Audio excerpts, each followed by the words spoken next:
So the mental part of it, I think, is what gets me the most excited.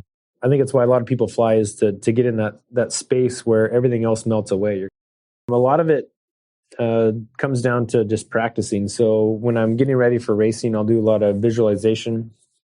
I'll sit in the airplane, I'll close my eyes, I'll fly laps. Like when I'm doing the visualization of the lap, I'll look up every time I go by home pylon. My clock should be right around 1 minute and 10 seconds.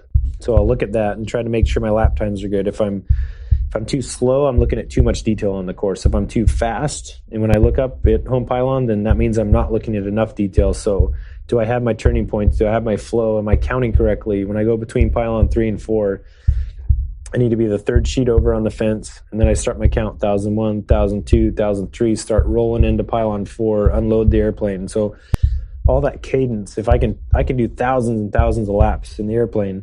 So when I get out there to Reno, then it's just that program is so set that I'm just executing it. I'm not flying by the seat of my pants. I'm not trying to do some heroic, aviating. It's all programmed. It's there.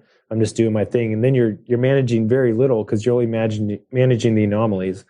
Everything else is programmed and in flow. So there's a lot of other things of trying to make sure your right brain and left brain are connected. Make sure that you clear your mind before you go fly. So a half hour before I go fly, I'll go walk the whole race and visualize it, and I get rid of all the distractions.